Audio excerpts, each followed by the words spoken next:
Picture a scientist who believes he can cheat death, not symbolically, literally cheat death by stitching together pieces of corpses and forcing life back into them. This idea didn't come from a special effects studio. It came from a teenager stuck inside during a violent storm, listening to real scientific debates about whether electricity could bring the dead back to life. That's where Frankenstein was born.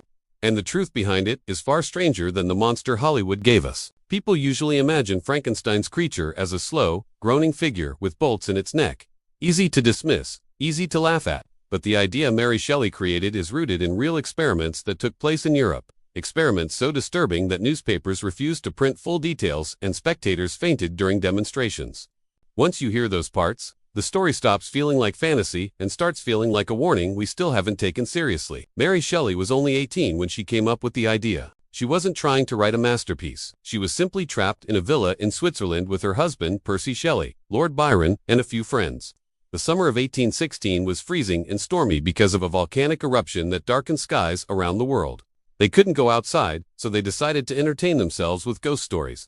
Then someone threw out a challenge. Who can write the scariest story? Everyone else wrote small things. Mary Shelley wrote Frankenstein. But she didn't create it out of nothing. Europe was obsessed with one question at the time. Could electricity be the key to reanimating the dead?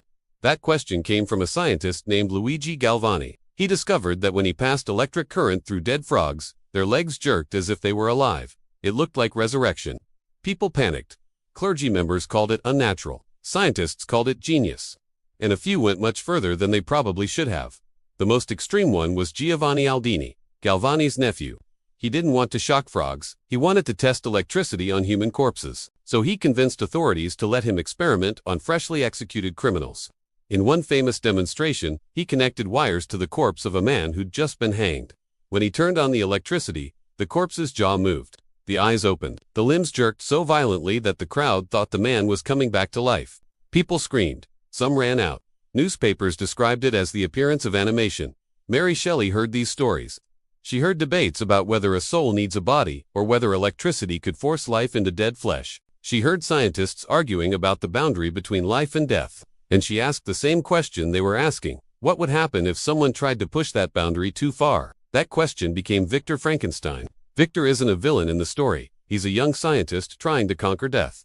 He wants to stop suffering. He wants to do something extraordinary. That's what makes him relatable and dangerous at the same time. His obsession grows until he's sneaking into graveyards, stealing bones, and hiding from society while he builds his creation. And when he finally succeeds, he can't face the result. The creature opens its eyes, reaches out, and Victor runs away. That's the moment everything collapses. The creature doesn't start as a monster. It wakes up confused, abandoned, and alone. It tries to learn. It tries to interact with people. It tries to understand why it exists. But everywhere it goes, people scream and attack it. The violence it becomes known for isn't its origin. It's the effect of rejection. The real monster in the story isn't the creature. It's the irresponsibility of its creator. That message is the beating heart of Frankenstein. Mary Shelley wasn't warning us about stitched-up bodies. She was warning us about inventions that humans create and then fail to guide. She was warning us about ambition without responsibility. That fear is more real today than ever. Now here's the part that makes people uncomfortable. Could anything like Frankenstein happen in real life? Not the movie version. Not the giant reanimated corpse with screws sticking out of its neck. That's fantasy. But the science that inspired the story has evolved into things we deal with every day. We can grow organs in labs. We can clone animals. We can edit genes using CRISPR. Scientists have revived activity in pig brains hours after death. No consciousness, but still electrical activity. This isn't resurrection, but it's close enough to raise eyebrows. The line between life and death is blurrier now than it was in Mary Shelley's time. The fears that created Frankenstein are still alive. Modern versions of Frankenstein, like the new Netflix interpretations, play with the same idea. They aren't real stories. They're fictional retellings, but they're tapping into a fear that grows stronger every time science advances faster than people can fully understand it. Every generation rewrites Frankenstein because the core fear never goes away. Another thing most people misunderstand is the creature itself. Mary Shelley didn't describe it as a dumb brute. In the book, it's intelligent, emotional, and desperate for connection. It reads books. It learns language. It begs Victor to create a companion, so it won't be alone. That version isn't a Halloween prop. It's a tragedy.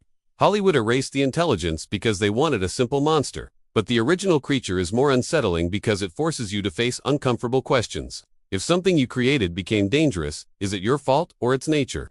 If you bring something powerful into the world, are you responsible for guiding it? If you try to play God, do you become a monster yourself? Those are human questions, not fantasy ones, and that's why the story stuck around for 2 centuries. What makes this story timeless is how perfectly it aligns with every modern scientific dilemma. When AI started rising, people compared it to Frankenstein. When cloning was discovered, people compared it to Frankenstein.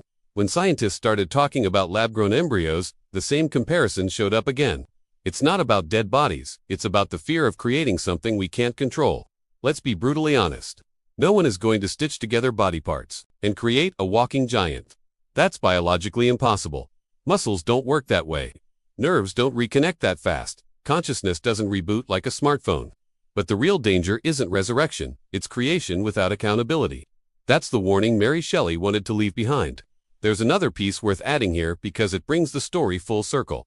Mary Shelley didn't write Frankenstein as pure fantasy. She wrote it as a conversation with the real world. Her own life was filled with loss. She lost children. She watched loved ones die young. Death wasn't theoretical to her. So when she imagined a scientist trying to overcome death, she wasn't writing a villain.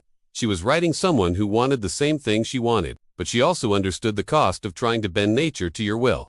That emotional honesty is why the story still works today. It isn't about fear of monsters. It's about fear of ourselves. It's about ambition colliding with responsibility.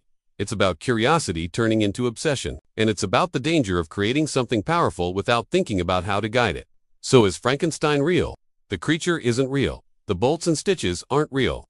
The dramatic resurrection isn't real. But the fear behind it? Completely real. The scientific ambition behind it? Absolutely real. The moral warning behind it? More relevant now than ever. Frankenstein isn't a horror story. It's a mirror held up to anyone who tries to push boundaries without thinking about what comes after. It's a reminder that the biggest monster isn't the creation. It's the creator who runs away when things get complicated. That's why Frankenstein never dies. It grows with every new scientific breakthrough. Every time humanity steps into the unknown, the creature rises again in our imagination, reminding us not to repeat Victor's mistake.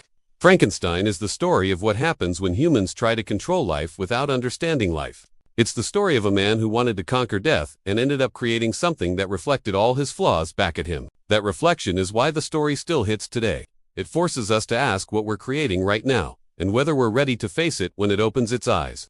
If you enjoyed this journey through Mystery Vault, make sure to subscribe and join us for more mysteries of history and the world around us.